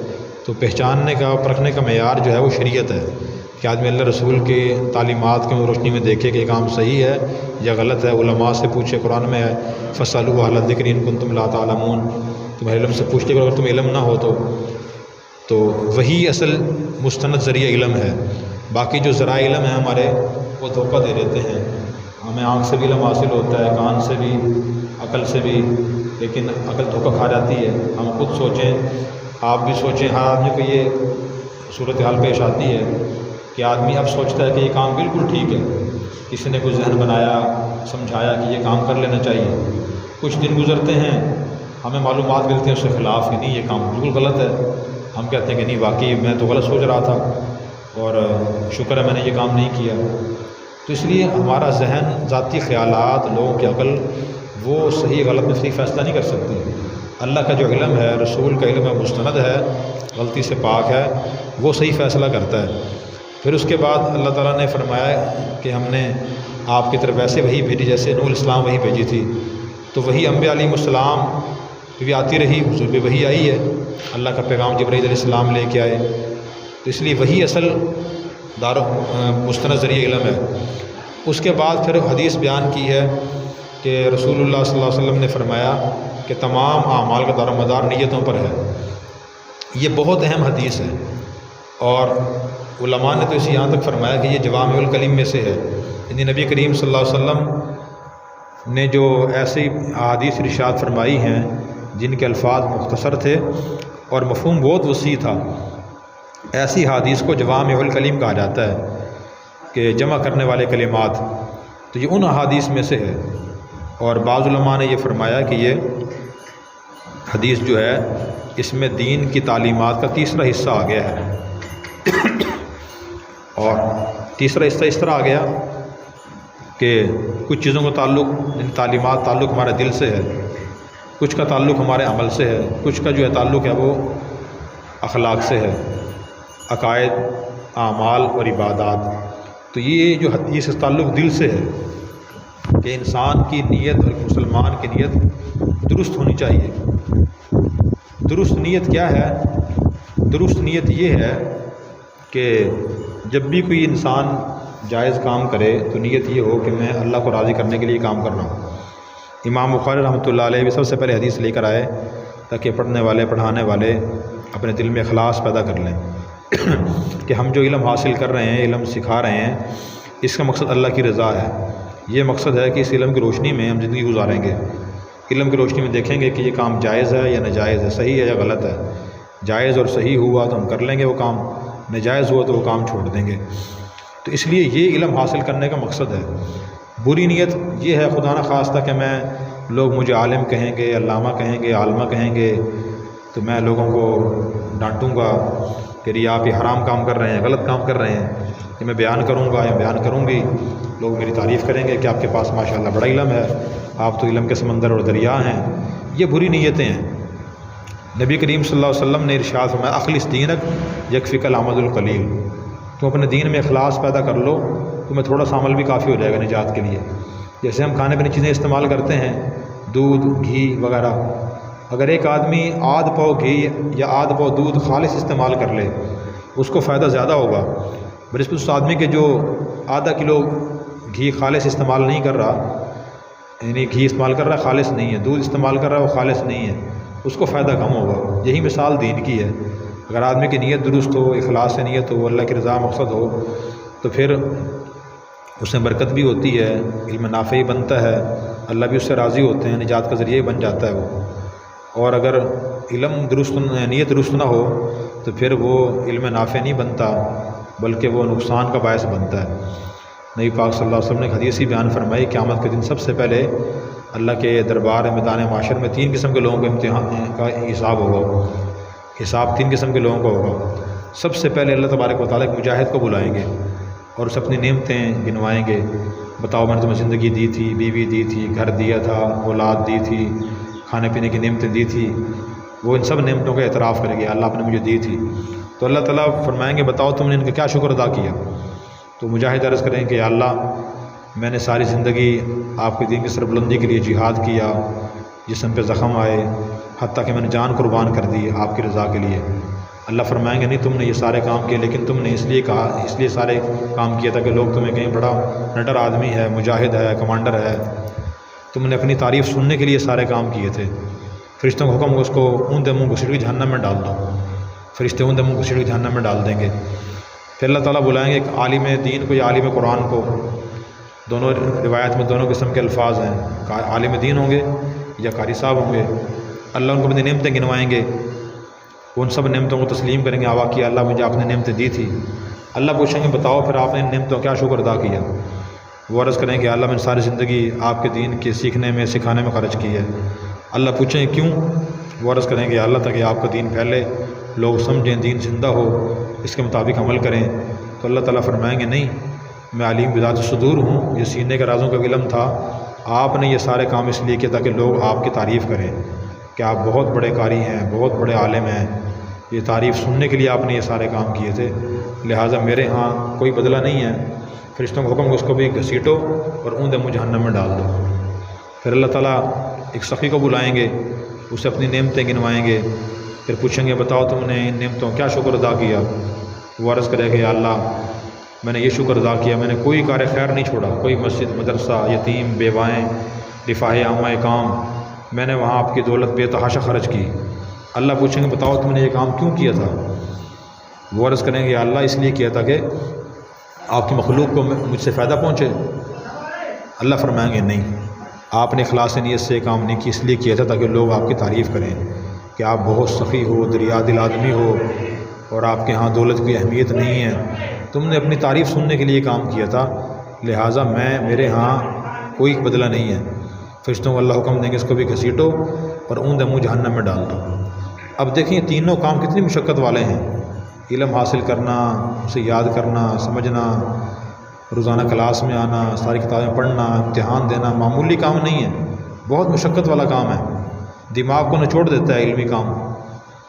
اور اسی طرح جہاد کرنا معمولی کام نہیں، آدمی گھر چھوڑ دیتا ہے، ابھی بچوں کو، ماں باپ کو، دوستوں کو، اور مرنے کے لیے اللہ کے راستے میں پہنچ جاتا ہے۔ اگر نیت ٹھیک نہ ہو تو وہ بھی جہنم میں لے جائے گا۔ سخاوت بھی آسان نہیں ہے، ہر آدمی کے اپنے دل میں بہت سی خواہشات ہوتی ہیں، میرا مکان 1 سے 2 ہو جائے، چھوٹے سے بڑا ہو جائے، گاڑیاں 3-4 ہو جائیں، اور میرے لیے آسانیاں پیدا ہو جائیں۔ اگر وہ اس میں بھی اخلاص سے نیت نہیں ہے تو وہ بھی جہنم میں لے جائے گا۔ تو دیکھیں علم بھی آدمی اللہ کی رضا کے لیے حاصل کرے کہ میں نے خود اپنی زندگی ٹھیک کرنی ہے، اور پھر میں نے اوروں کو بھی کوشش کرنی ہے کہ زندگی ان کی دین کے مطابق ہو جائے، یہ نیت ہونی چاہیے۔ اسی طرح اس حدیث کی تشریح میں 2-3 باتیں اور سمجھنے کی ہیں۔ ایک تو سمجھنے کی بات یہ ہے کہ جتنے فرائض ہیں ان کے لیے نیت کرنا فرض ہے، نماز، روزہ، حج، زکوٰۃ، اور جو واجب کاموں کے لیے نیت کرنا واجب ہے، نوافل کی نیت کرنا نفل ہے، مستحب ہے۔ اور نیت دل کے ارادے کا نام ہے۔ عوام الناس سے مشہور یہ ہے کہ شاید ہر کام کی زبان سے نیت کرنا ضروری ہے، تو یہ بھی سمجھنا ضروری ہے کہ نیت دل کے ارادے کا نام ہے۔ اگر کوئی مسلمان نماز پڑھنے کے لیے جا رہا ہے مصلی کی طرف، مسجد کی طرف، دل میں ارادہ ہے میں نے ظہر کی نماز پڑھنی ہے، اس لیے جا رہا ہوں میں، تو اس کی نیت ہو گئی ہے۔ نمبر 2، نیت میں اخلاص پیدا کرنا کہ اللہ کی رضا کے لیے میں کام کر رہا ہوں۔ اگر آدمی اللہ کی رضا کے لیے کام کرے پھر لوگوں سے شکوہ بھی نہیں ہوتا۔ ہمیں جو رشتہ داروں سے شکوہ ہوتا ہے اس وجہ سے ہوتا ہے کہ جی کسی کی شادی پہ ہم جائیں گے، کچھ دیں گے تو ہمارے ہاں وہ آئے گا، کچھ دے گا، کسی کے جنازے پہ ہم جائیں گے تو ہمارے ہاں آئے گا، کسی کی بیمار پرسی کے لیے ہم جائیں گے تو وہ آئے گا، اگر ہم نہ جائیں تو وہ کیسے آئے گا، وہ تو نہیں آئے گا۔ تو یہ نیت بھی غلط ہے۔ نیت یہ ہو کہ جو جنازے کے فضائل ہیں، عیادت کے فضائل ہیں، کسی مسلمان کی مدد کرنے کے فضائل ہیں، وہ ہمارے ذہن میں ہوں۔ اب حدیث میں آتا واللہ فی عون العبد ما کان العبد فی عون اخیہ، جب تک بندہ بندے کی مدد کرتا رہتا ہے اللہ اس کی مدد کرتے رہتے ہیں۔ ہم کسی کا کام کریں، کسی کو پیسے دیں اور کسی کی سفارش کریں تو دل میں نیت یہ ہو کہ میں اس لیے کر رہا ہوں تاکہ اللہ تعالیٰ میری مشکلیں آسان کرے، یہ نیت ہو۔ عیادت کے لیے جائیں تو اس کی فضیلت بھی حدیث میں ہے کہ جو صبح جائے گا تو شام تک 70,000 فرشتے اس کے لیے مغفرت کی دعا کریں گے، جو شام کو جائے گا صبح تک 70,000 فرشتے اس کے لیے مغفرت کی دعا کریں گے۔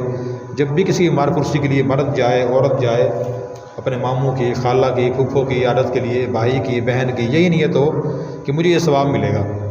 جنازے کے لیے جائیں تو حدیث میں آتا ہے کہ جو کسی جنازے میں شریک ہو مسلمان کے اسے 1 قرات ثواب ملتا ہے، اور جو دفن تک شریک ہو 2 قرات ثواب ملتا ہے۔ اب صحابہ نے پوچھا قرات کیا ہوتا ہے؟ فرمایا کہ 1 قرات احد پہاڑ کے برابر ہوتا ہے۔ تو اتنا بڑا ثواب ہے دیکھیں۔ تو عام مسلمانوں کو عام طور پہ اور اہل علم کو خاص طور پہ یہ باتیں بیان کرنی چاہیے کہ ہم اللہ کی رضا کے لیے یہ کام کر رہے ہیں۔ کسی کو کھانا کھلائیں اللہ کی رضا کے لیے، مہمان آ گئے ہیں کھانا کھلا رہے ہیں، قرآن کریم میں ہے انما نطعمکم لوجہ اللہ لا نرید منکم جزاء ولا شکورا، ہم کھانا اللہ کی رضا کے لیے کھلاتے ہیں، نہ بدلے کے خواہش مند ہیں نہ شکریہ کے خواہش مند ہیں۔ ہمارے ہاں یہ چیزیں عام ہیں، دیکھو جی میں نے فلاں سے خیر خواہ، اس نے زبان شکریہ بھی ادا نہیں کیا، تو بھی اللہ سے بدلہ لینا ہے ہم نے۔ تو ایک عالم تو چونکہ معاشرے کے لیے عالم اعلیٰ معیار ہوتے ہیں تو وہ کوشش کریں کہ اپنا عمل درست کریں اس حدیث کے مطابق۔ اسی طرح اس حدیث کے بارے میں ایک غلط فہمی معاشرے میں یہ پائی جاتی ہے، بہت سے لوگ یہ سمجھتے ہیں کہ بس نیت ٹھیک ہونی چاہیے، اور لوگ عمل غلط کر رہے ہوتے ہیں۔ تو نیت کے ٹھیک ہونے کے ساتھ ساتھ عمل کا ٹھیک ہونا بھی ضروری ہے۔ تو بہت سے لوگ جب کوئی غلط کام کرتے ہیں انہیں کہا جاتا ہے آپ نے کام غلط کیا، کہتے ہیں میری نیت ٹھیک تھی۔ تو خود اپنی نیت کے ساتھ عمل ٹھیک کرنا ضروری ہے۔ مسلمانوں کو بھی نرمی سے بتانا ضروری ہے کہ بھائی نیت کے ساتھ دین کہتا ہے عمل بھی ٹھیک ہو۔ اگر ایک آدمی دیکھیں بھول کے بغیر وضو کے نماز پڑھ لے تو کیا اس کی نماز ہو جائے گی؟ کوئی مسلمان بھی نہیں مانے گا، دین بھی کہتا ہے اس کی نماز نہیں ہوگی۔ اس کی نیت تو ٹھیک تھی لیکن اس کا عمل ٹھیک نہیں تھا، وضو اس کا مکمل نہیں ہوا یا اس نے کیا ہی نہیں، اس کی نماز نہیں ہوگی۔ اسی طرح ایک آدمی اگر جانا چاہے مشرقی علاقے کی طرف، بھول کے چل پڑے مغرب کی طرف، اپنے علاقے میں نہیں پہنچے گا وہ۔ اسی طرح کھانے کی مثال لے لیں ہم، کوئی آدمی بھول کے مثلاً کہ خاتون چائے میں چینی ڈبل ڈال دے، بالکل نہ ڈالے، تو چائے صحیح بن جائے گی؟ نہیں بنے گی۔ اس نیت تو ٹھیک ہے لیکن اس کا عمل بھی ٹھیک ہونا ضروری ہے۔ اس لیے نیت کا ٹھیک ہونے کے ساتھ ساتھ اعمال کا ٹھیک ہونا بھی ضروری ہے، اللہ نیت کو بھی دیکھتے ہیں، عمل کو بھی دیکھتے ہیں۔ حدیث کا مطلب یہ ہے کہ آدمی کی نیت بھی درست ہو، نیت خراب نہ ہو۔ باقی اللہ تعالیٰ نے فرمایا من عمل صالحا من ذکر او انثی فلنحینہ حیاۃ طیبہ، کہ جو مرد عورت نیک کام کریں گے، نیک عمل کریں گے، ان کو ہم پاکی زندگی عطا کریں گے۔ تو عمل کا درست ہونا بھی ضروری ہے۔ علماء نے اس کی مثال یہ بھی دی ہے، اگر کوئی آدمی خدا نخواستہ کسی کی چوری کرتا ہے، ڈاکہ ڈالتا ہے، اور اس کی 100% نیت یہ ہے کہ میں اس ڈاکے سے چوری سے جو پیسے حاصل ہوں گے میں خود استعمال نہیں کروں گا، میں غریبوں کی امداد کروں گا، تو دیکھیں نیت اس کی ٹھیک ہے، پھر سارا پیسہ غریبوں میں تقسیم کر دے، خود روپے استعمال نہ کرے، اسے تب بھی گناہ ہوگا کیونکہ اس کا عمل غلط ہے۔ تو نیت کے ٹھیک ہونے کے ساتھ ساتھ عمل کا ٹھیک ہونا بھی ضروری ہے۔ اسی لیے اللہ کے سارے یہ آیات ہیں، نبی پاک کی لاکھوں حدیث ہیں، شرعی مسائل ہیں، بتاتے ہیں کہ انسان اپنا عمل درست کرے۔ اسی طرح ایک اور مسئلہ اس حدیث کے بارے میں یہ ہے کہ ہم کسی کی نیت کے بارے میں فیصلہ نہیں کر سکتے۔ نیت جو ہے وہ اللہ اور بندے کے درمیان راز ہوتی ہے۔ نیت دل کے ارادے کا نام ہے، تو اللہ جانتے ہیں کہ آدمی کس نیت سے کام کر رہا ہے، بندہ جانتا ہے میں کس نیت سے کام کر رہا ہوں۔ جب تک اپنی غلط نیت ظاہر نہ کرے تو ہمیں اس کے بارے میں حکم یہ ہے کہ ظنوا بالمؤمنین خیرا، حضور نے فرمایا کہ مسلمانوں کے بارے میں اچھا گمان کرو۔ کہ میں نے پہلے حدیث بیان کی کہ 3 آدمیوں کو پہلے حساب ہوگا، عالم کا، مجاہد کا اور سخی کا۔ تو بعض لوگ سمجھ سن کے کہتے ہیں دیکھا نہیں حضور نے فرما دیا، جو جہاد کرتے ہیں ان کی نیت ٹھیک نہیں ہوتی، جو علم حاصل کرتے ہیں نیت ٹھیک نہیں ہوتی، جو آج کل صدقہ خیرات کر رہا ہے اس کی نیت دکھاوے کی ہوتی ہے۔ تو ہمیں یہ حکم نہیں ہے، ہمیں حکم یہ ہے کہ اچھا گمان کریں کہ جو مسلمان بھی کوئی نیک کام کر رہا ہے خود اپنے بارے میں بھی دوسروں کے بارے میں اچھا گمان کریں۔ بدگمانی شرعی لحاظ سے منع ہے، ناجائز ہے۔ سیدنا فاروق اعظم رضی اللہ عنہ کو ارشاد ہے نحن نحکم بالظاہر واللہ یتولی السرائر، کہ ہم ظاہر کے مکلف ہیں، ایک آدمی کا ظاہری عمل دیکھ کے فیصلہ کریں گے، دل کے راز اللہ کے سپرد ہیں۔ اگر ایک آدمی صدقہ خیرات کر رہا ہے ہم اچھا گمان کریں گے ماشاءاللہ مسلمان ہے، اللہ نے توفیق دی ہے، دیکھیں کتنی اچھی نیکی کی اس نے۔ کسی کا تعاون کر رہا ہے ہم اچھا گمان کریں گے، کوئی تلاوت کر رہا ہے، نماز پڑھ رہا ہے، کسی کا کام کر رہا ہے اچھا گمان کریں گے، اور اچھا گمان ہی کھلانا چاہیے۔ ہمارے یہاں بدگمانی بہت زیادہ ہے اور اس سے ہی مسائل پیدا ہوتے ہیں۔ اور ہمارے یہاں بدگمانی کی یہ بڑی بدگمانی ہے کہ اچھائیاں برائیاں تلاش کرتے ہیں۔ جس میں نے بتایا نا بھی ایک آدمی صدقہ خیرات کر رہا ہے اس کے بارے میں یہی باتیں، خاص طور پر بندہ وہ اس سے ہماری کوئی اختلاف ہے، رنجش ہے، یہی باتیں کرتے ہیں کہ یہ آج کل دنیا میں اخلاص کہاں ہے، لوگ دکھاوے کے لیے کام کرتے ہیں۔ اسی طرح کوئی اس کا تعاون کرتا ہے تو خود ہم بتاتے ہیں اس کی نیت یہ تھی، اس کا ارادہ یہ تھا، تو یہ بہت بڑی غلطی ہے۔ نبی پاک صلی اللہ علیہ وسلم نے سختی سے منع فرمایا۔ آپ صلی اللہ علیہ وسلم کے صحابہ کرام ایک مرتبہ جہاد کرنے کے لیے گئے تو اسامہ رضی اللہ عنہ تھے، ایک کافر نے ان پہ حملہ کرنا چاہا تو حضرت اسامہ نے اس کا حملہ ناکام کر دیا۔ تو اسامہ رضی اللہ عنہ نے ان پہ حملہ کرنا چاہا، اس نے کلمہ پڑھ لیا لا الہ الا اللہ محمد رسول اللہ، اور اسامہ پھر بھی ان کو شہید کر دیا۔ تو صحابہ کرام نے ان سے کہا کہ جی آپ نے کیوں شہید کیا، اس نے کلمہ پڑھ لیا تھا۔ تو حضرت اسامہ نے جواب دیا کہ نہیں، اس نے تو اپنی جان بچانے کے لیے کلمہ پڑھا تھا، اس کی نیت ٹھیک نہیں تھی، پہلے مجھے مارنے کی کوشش کرتا رہا لیکن جب میں نے کوشش کی تو کلمہ پڑھنے لگ گیا۔ یہ بظاہر ایک عام انسان کا ذہن بھی یہی کہتا ہے جان بچانے کی نیت سے کلمہ پڑھا ہے، لیکن حضور صلی اللہ علیہ وسلم نے اسامہ رضی اللہ عنہ کی بات قبول نہیں فرمائی۔ تو آپ نے فرمایا کہ حل اشککت قلبہ، اس کا دل چیر کے دیکھ لیتے کہ اس نے کس نیت سے کلمہ پڑھا ہے۔ تو ہمیں حکم یہ ہے جتنا ہو سکے ہم اچھا گمان کریں، بدگمانی نہ کریں۔ جو اچھا اور جائز کام کر رہا ہے اس کو ہم اچھا اور جائز ہی سمجھیں، اپنی نیت کے بارے میں فکر مند ہوں کہ میں جو کام کر رہا ہوں وہ اس میں میری نیت کیا ہے، صحیح ہے یا غلط ہے، خدا نخواستہ غلط ہے اس کو ٹھیک کریں، اس کی مشق کرنی پڑتی ہے۔ حضرت امام مفتی صاحب فرماتے تھے کہ صبح روزانہ یہ آیت پڑھ لیا کریں قل ان صلاتی و نسکی و محیای و مماتی للہ رب العالمین، کہ اے اللہ میری نماز، میری قربانی، میرا جینا اور میرا مرنا اللہ رب العالمین کے لیے ہے۔ ترجمے کے ساتھ صبح آدمی یہ آیت پڑھ لے تو ساری زندگی پھر اسی کا خیال آتا رہتا ہے کہ میں جو بھی کام کس سے کر رہا ہوں وہ اللہ کی رضا کے لیے کر رہا ہوں، اللہ کے لیے کام ہوگا، شکوہ نہیں ہوگا کہ ہم نے تو اچھائی کی تھی اس نے بدلہ نہیں دیا۔ تو اس لیے یہ آج کی مختصر بلکہ طویل گفتگو ہماری ہو گئی ہے۔ تو خلاصہ کلام 3 باتیں ہوئیں۔ نمبر 1 علم کے فضائل، ہر طالب علم طالبہ کو انہیں بار بار پڑھنا چاہیے تاکہ علم کا شوق تازہ رہے، اور آدمی علم کی طرف متوجہ رہے۔ اور نمبر 2 دوسری بات کہ ہمارا دین محفوظ ہے اور کوئی دین محفوظ نہیں ہے، نہ تورات محفوظ ہے، نہ انجیل، نہ زبور، نہ صحیفے، قرآن کریم اور نئی پاک کی ساری حدیث جو تھی وہ ساری محفوظ ہیں۔ ہم اس کا شکریہ کہ ان کو ہم پڑھیں، سمجھیں، عمل کریں۔ اور تیسری بات میں نے یہ عرض کی تھی کہ طالبات دور حدیث سال کیسے گزاریں، وہ یہ کہ جو علم ہے اسے بھی سارا یاد کریں، فنی مباحث ہیں، لیکن جو نفس کتاب اور نفس حدیث کا پیغام ہے تو وہ ہم اس پہ زیادہ توجہ رکھیں۔ اگر اس طرح توجہ ہوگی پھر انشاءاللہ ہم بعمل بنیں گے۔ اللہ تبارک و تعالی مجھے اور آپ کو ان تمام باتوں پر اخلاص سے نیت سے عمل کرنے کی توفیق عطا فرمائے۔ وآخر دعوانا الحمدللہ رب العالمین۔ دعا کریں۔ الحمدللہ رب العالمین والصلاة والسلام علی سید الانبیاء والمرسلین وعلی آلہ واصحابہ اجمعین۔ اللہم انا نسألک علما نافعا وعملا صالحا ورزقا طیبا واسعا وشفاء من کل داء۔ اے اللہ ہمیں علم نافع عمل صالح کی توفیق عطا فرما۔ جو طالبات یہاں پڑھنے آئی ہیں جیسے اللہ اپنانے کی توفیق عطا فرمائے، ان کو علم سمجھنے کی، یاد کرنے کی، عمل کرنے کی توفیق عطا فرما۔ اے اللہ اس مدرسے کی جو ضروریات اپنے خزانہ غیب سے پوری فرما، اساتذہ کو، منتظمین کو اخلاص نصیب فرما، ان کی ضروریات، ہماری سب کی ضروریات یا اللہ خزانہ غیب سے پوری فرما۔ علم دین کی برکت سے ہماری مشکلات کو آسان فرما، بیماروں کو شفاء کامل عطا فرما، مرحومین کی مغفرت فرما۔ اے اللہ اپنے اخلاق ہمیں درست کرنے کی توفیق عطا فرما، ہمیں نرمی، عاجزی، صبر، شکر، قناعت نصیب فرما۔ بے صبری سے، ناشکری سے، سختی سے، بدگمانی سے، بے ادبی سے اے اللہ ہماری حفاظت فرما۔ ہمیں باعمل بانصیب بنا، بدعملی سے، بے نصیبی سے ہماری حفاظت فرما۔ یا اللہ ہم سب کو اور ہمارے والدین کو، اساتذہ کرام کو، پوری امت مسلمہ کو رزق حلال، وسعت اور آسانی سے عطا فرما۔ اے اللہ مرتے دم تک ہمیں دین اسلام پر استقامت عطا فرما، مرتے وقت کلمہ طیبہ نصیب فرما۔ صلی اللہ تعالیٰ علی خیر خلقہ سیدنا و مولانا محمد وعلی آلہ و اصحابہ اجمعین برحمتک یا ارحم الراحمین۔